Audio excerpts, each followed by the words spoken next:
যে কোনো লোক, যে কোনো অ্যাকমপ্লিশড আপনার অ্যাপ্রুভার হতে পারে। আমাদের আইনে আছে, আমাদের সাক্ষ্য অধিকরণ যে আইন, সেখানে নতুন আইনেও এটা আছে। এটা কোনো নতুন কিছু নয় আমাদের ইতিহাসে। কিন্তু কথা হচ্ছে এই যে কল্যাণময় ভট্টোপাধ্যায় এতদিন পর যে হঠাৎ কেন রাজসাক্ষী হতে প্রভোগ করলো তাকে, এই জিনিসটা বিরাট কোশ্চেনের মুখে। নিশ্চয়ই এর পিছনে একটা মোটিভ আছে। সেই মোটিভটা কী সেটা কিন্তু ও রাজসাক্ষী দেওয়ার পরেই এরা জানা যাবে, নাম্বার ওয়ান।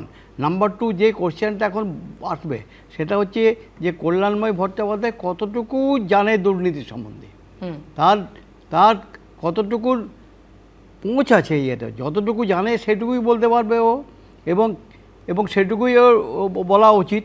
এবং এটা স্বেচ্ছায় বলবে, স্বেচ্ছায় তো বলতে হয়, এটা ভলেন্টারি, একে কোনো প্রভোগ করবে না। কারণ অ্যাপ্রুভার হওয়ার সময় কন্ডিশনে হচ্ছে যে আমি নিজের স্বেচ্ছায় এগুলো বলছি, যতটুকু জানি সেগুলো বলছি, সেগুলো ভেরিফাই করবে, সেগুলো আবার ভেরিফিকেশনের মধ্যে আসবে। কথাটা হচ্ছে যে কল্যাণময় ভট্টাচার্যের যে এখানে যে রোলটা হচ্ছে সেটা খুব পিভটের রোল। যেটাকে জানা যাচ্ছে যে আপনার পার্থ ভট্টাচার্যের কিছু টাকা যেসব আপনার এজেন্সি খুলে, যেসব কোম্পানি খুলে করেছিল, তার মধ্যে কল্যাণময় ভট্টাচার্য ইনভলভ ছিল। অপরাধ যে তৃণমূলের উপর থেকে নিচ পর্যন্ত সবাই যুক্ত, পার্থ চ্যাটার্জি তাদের মধ্যে একজন, কে জানে না? জামাই জানতো, মেয়ে জানতো, সবাই জানতো। এবং এই সমস্ত খবর মুখ্যমন্ত্রীর কাছে তৃণমূলের লোকেরাও দিয়েছে, যারা ভাগ কম পেয়েছে তারা দিয়েছে। স্কুলে নিয়োগ দুর্নীতি মামলায় শ্বশুরমশাই গ্রেফতার হওয়ার পর নাম জড়িয়েছিল তাঁরও, নাম রয়েছে কেন্দ্রীয় এজেন্সির চার্জশিটে।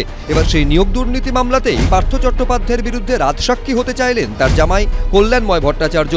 ইডির চার্জশিটে দাবি করা হয়েছিল, প্রথমে স্কুলের জমি কেনা ও পরে কনস্ট্রাকশনের জন্য নগদে 15 কোটি টাকা দিয়ে সেই টাকা খরচ করা হয়েছিল তার জামাই কল্যাণময় ভট্টাচার্যের মাধ্যমে। কল্যাণময় ভট্টাচার্য রাজসাক্ষী হলে কি পার্থ চট্টোপাধ্যায় আরও বিপাকে পড়বেন? তার বিরুদ্ধে গোপন তথ্য সামনে আনবেন জামাই?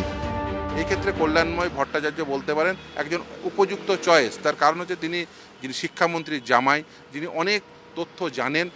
যে আর্থিক লেনদেন হয় সেটি মূলত নগদে লেনদেন হয়, কিভাবে বিভিন্ন ধরুন কোম্পানি খুলে, বিভিন্ন ফাউন্ডেশন খুলে কিভাবে চ্যানেলাইজড হয়েছে, সেই তথ্যসূত্র এই যদি কল্যাণময় ভট্টাচার্যরা দিতে পারেন, যারা প্রসিকিউশন তাদের খুব সুবিধা হবে। দ্বিতীয় হচ্ছে এই তথ্যসূত্রগুলো যেগুলো দেবেন সেগুলোও কিন্তু অন্য সার্কামস্টেন্সিয়াল এভিডেন্স দিয়ে প্রসিকিউশনকে সেটা কিন্তু প্রুভ করতে হবে। লেনদেন সংক্রান্ত বহু রহস্য উন্মোচিত হবে পার্থ চট্টোপাধ্যায়ের জামাইয়ের হাত ধরে। পার্থ চট্টোপাধ্যায় জামিন পেয়ে জেল থেকে বেরোনোর সম্ভাবনা আরও ক্ষীণ হয়ে যাবে। ইডির বিশেষ আদালতের রায়ের কপিতে উল্লেখ করা হয়েছে, কল্যাণময় ভট্টাচার্য স্বেচ্ছায় রাজসাক্ষী হতে চেয়েছেন এবং তিনি জানিয়েছেন তার উপরে কেউ প্রভাব খাটায়নি, তিনি ব্যক্তিগত ও স্বাধীনভাবেই এই সিদ্ধান্ত নিয়েছেন। রায়ের কপিতে লেখা আছে, আদালতের ক্ষমা পাওয়া এবং রাজসাক্ষী হওয়ার বিষয় সংক্রান্ত শর্তগুলি আগেই কল্যাণময়কে জানিয়ে দেওয়া হয়েছে। তাকে এটাও জানিয়ে দেওয়া হয়েছে, রাজসাক্ষী হিসাবে আদালত তাকে যদি ক্ষমাও করে তবু তিনি নির্দোষ প্রমাণিত হবেন না। তিনি জানিয়েছেন যে শর্তাধীন ক্ষমা পেতে প্রস্তুত এবং তিনি মামলা সম্পর্কে সমস্ত তথ্য প্রকাশ্যে আনতে তৈরি। প্রকাশ সিনহা, মুন্না অগ্রওয়াল, আশাবুল হোসেন, এবিপি আনন্দ।